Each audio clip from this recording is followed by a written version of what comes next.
Ezra has a blood disorder that he got from me, that I got from my mom. Now it's family time. It's called hereditary spherocytosis. No teasing around. Ezra was 5 a year ago, and when his blood count would drop, his mood would change. He would lose a lot of energy. Score again. But we couldn't wrestle, we couldn't play around. We always had to be really careful and be on guard to make sure that he was safe. You know? With hereditary spherocytosis, like sickle cell disease, a genetic mistake causes the red cells to become misshapen as they travel through the blood system. In this case, they become sphere-shaped, like rigid basketballs. When these cells pass through the spleen, they are mistaken as damaged and get destroyed, causing anemia. From almost the day that he was born, Ezra's anemia has threatened his life. He had 2 weeks to live, the doctor said. Yeah, he just didn't have any blood. He had no red blood cells. They were going away at a fast and furious rate. Every 2 weeks we would go in and they would have to prick his skin and test it. So that was quite difficult. We would have IV teams come in because he was so pale. During his lifetime, from 1 month on, he had 40 to 50 blood transfusions.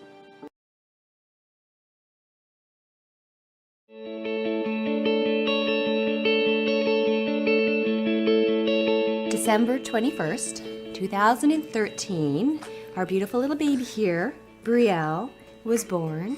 In the beginning, the midwives noticed something about her arms and her legs that were a little bit disproportionate. So we decided to take her to the pediatrician, and the pediatrician had a look at her and saw a couple of red flags, and they referred us over to Toronto Sick Kids Hospital, where we met with a specialist, and they asked, well, what our concerns were, what we thought. And I told him that I thought that she had a type of dwarfism. They said, well, how do you feel about that? What are your feelings about that? And I said, well, I'm not really sure. And he proceeded to tell me that she had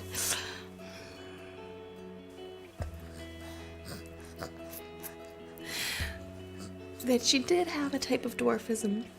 We were completely surprised. And we weren't sure what to do or what to take from that, but we got in the car and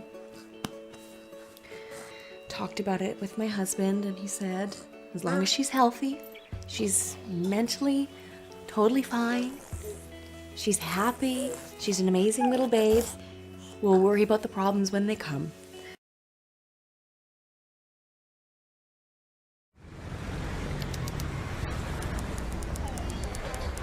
Retirer maladie ça, c'est l'hygiène propre. Si nous pas faire l'hygiène propre, choléra sec capable manger nous. In Haiti, back in November 2010, hundreds of cholera patients poured into the treatment centres. After several critical months, the number of cases decreased, but it was just a lull. At the beginning of May, the number of cases surged again in Port-au-Prince. Last week, at the beginning of June, for example, we received 1,800 cholera cases in 3 days in the MSF Port-au-Prince facilities alone. That's a lot, and we only have 800 beds, so we could not treat all the cases. Right now, in mid-June, Port-au-Prince is the only area medical teams are worried about. They've increased their treatment capacity in the city. The situation in the rest of the country is stable, but it could degenerate quickly. Doctors remember when the first cases appeared 8 months ago. The cholera vibrio spread across the country within days. It was a day like this, low pressure system, always had trouble breathing on days like that. Bam, I hit the floor. I couldn't talk. I quit breathing and I ended up in a coma. In 1988, we got married. Early in our marriage, I started waking up thinking that I had dreamt that I was paralyzed. I just thought I was asleep. I wasn't. I was paralyzed. Then it progressed to I would just drop. I would just, no warning, I would drop. I would hit the floor and not even feel it. After numerous trips to the ER, They sent me to a nephrologist, and he said, I think you have a condition called hypokalemic periodic paralysis. It's a rare disease. There's roughly 1 in 100,000 people have it, but my mutation has never been seen before. So I'm dying. Faster than everyone else. So I have cystic fibrosis, if you guys didn't already know that, which is a chronic illness, meaning I've had it my entire life and was born with it, that causes an overload of mucus in all of my organs, and they pretty much all just shut down over time. Cystic fibrosis is terminal, meaning it ends in death.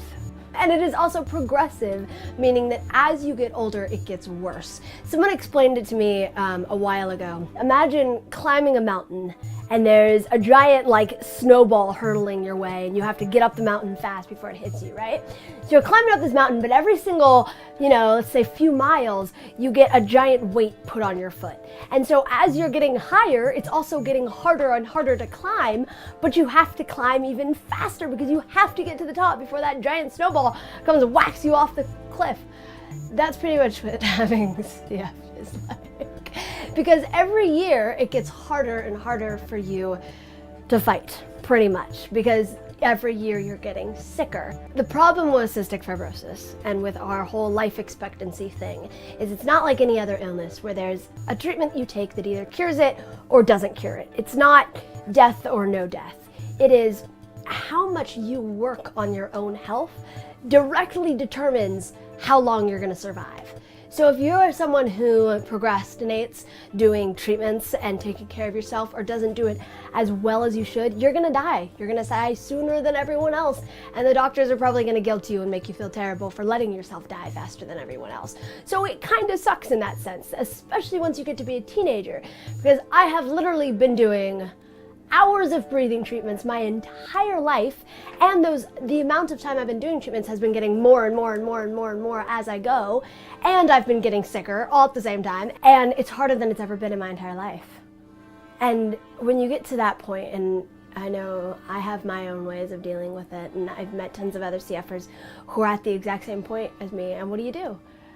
I mean, when you really have so much work, so much energy needs to be put into staying alive, but yet you're not really going to. I mean, really you're just buying yourself more and more time, but it's exhausting. So when, how do you deal with that? And that's something I wish I had an answer for everyone, but I'm still trying to deal with that.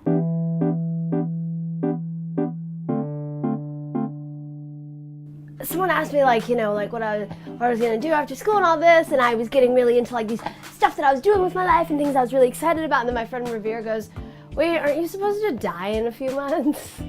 It's like, oh, right, thanks. That's actually another good thing to talk about, is because I've always had a short life expectancy and it's always been changing, I kind of zone out to it sometimes. I don't even, I really will just forget. I'll live like everyone else does, and then I'll, and just be going about my day, and then something will come up and I'll be like, oh right, I'm dying. Oh, that's weird. Okay, and then go back to my regular life. It's weird. I'm kind of numb to it now. That doesn't seem very healthy. When I was born, I had a life expectancy of 5 years old. And then it moved to 10 years old. And then it moved to 13 years old. And then it moved to 18 years old. And now it's currently at 19 years old. And every single time that I get close to that point where I'm supposed to die, there's new technology that comes out, new medicine, new, ways of treating cystic fibrosis. And then presto, I live for another 5 years. But really at the end of the day, I can't believe what the doctors say, but I also can't believe that it's all gonna be okay.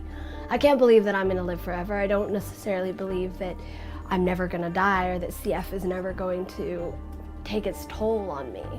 I could die in a year, or they could come out with the cure and I could live for another 50 years, which kind of actually scares me more than the thought of death, weirdly enough, because I've lived my whole life in this bubble of you're going to die soon, you will die before you become an adult. And now I could actually become adult, and that's terrifying as well.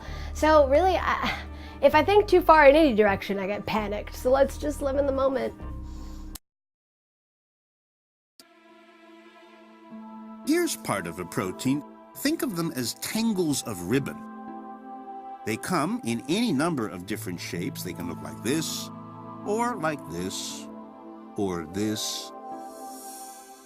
The varieties are endless. But when it's created, every protein is told, here is your shape.